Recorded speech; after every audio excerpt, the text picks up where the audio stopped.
donc cette série télévisée qui va être trilingue, qui va être en français, en shimaoré, et on essaye d'intégrer des éléments en shibushi. Le premier objectif, c'est de raconter des histoires qui se terminent bien. Alors oui, il y aura des mésaventures. C'est une bande d'adolescents qui au départ sont pas hyper copains, ils sont tous très différents, d'origines différentes, d'origines sociales et culturelles différentes. Et ils vont devenir amis parce qu'ils vont participer à un atelier de hip-hop. Dans la construction de leur amitié, ils vont vraiment être confrontés à toutes les mésaventures et les choses pas très avenantes que proposent les adultes, et ils vont résoudre ces situations de façon énergique en utilisant toutes leurs ressources.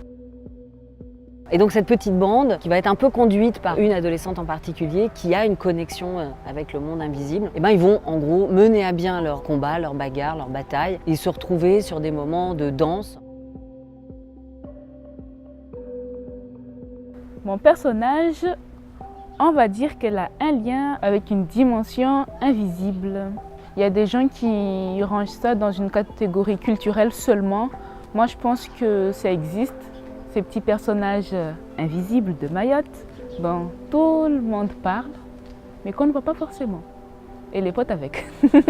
Mon personnage, c'est une battante, elle est déterminée, elle veut changer cette vision.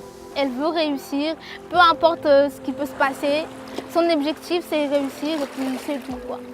Après, sur cette série, elle met plus en avant ça. Elle montre déjà qu'il y a des choses qui se passent qui ne sont pas dites, mais là, dans la série, elles sont dites et on trouve des solutions. C'est l'unité des plusieurs couches sociales qui vont s'unir, les handicaps, les valides, les mères, les pères, les enfants, les ados, tous ces gens-là, toutes ces couches sociales qui vont s'unir pour défendre une cause qui est l'entraide, la cohésion sociale et puis tout ça. Ça m'a permis avec le théâtre en fait de me construire une deuxième famille et de pouvoir oublier tout ce passé-là. Des fois je me dis mais si j'avais pas fait ce choix de connaître le théâtre avec les autres et tout ça, en ce moment même, actuellement, je serais où? Je voudrais voir Mayotte évoluer. Parce qu'on a tant de choses à donner, on a tant de choses à faire voir, on a tant de choses à faire exprimer. J'aimerais qu'on puisse évoluer dans le monde du cinéma, comme les autres par exemple, évoluer dans le monde du théâtre. La jeunesse à Mayotte, il faut absolument arrêter de la présenter sous son pire aspect de délinquance. Parce que même dans les bidonvilles, il n'y a pas que du lait, il y a de la vie en fait. On est sur des moments de vie de quartier, on est sur des moments d'échange. Et en fait, dans cette énergie-là, il y a aussi des possibilités de transformation, mais par eux-mêmes.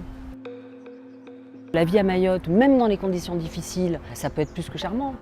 Les paysages sont absolument somptueux, la lumière, le temps, le climat. Et que les ressources sont là. On va faire évoluer Mayotte, on va faire bouger Mayotte. On aura beaucoup de choses à faire. Il faut avoir l'espoir. J'aimerais aussi que Mayotte soit vue d'une autre manière, qu'on arrête de la dénigrer aux yeux de tous. À Mayotte, il y a une grande richesse.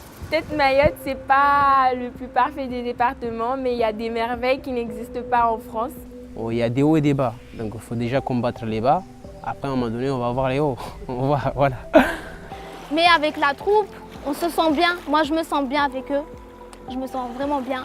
Je me sens chez moi, je suis à l'aise. Je suis à l'aise. On va essayer de changer le mouvement, pas mouvement politique ou bien mouvement social au sens du terme, mais mouvement de la situation sociale qui se trouve sur l'île.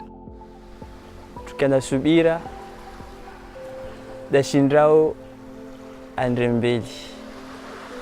C'est-à-dire que si tu as la patience, que tu peux résister, tu peux aller loin.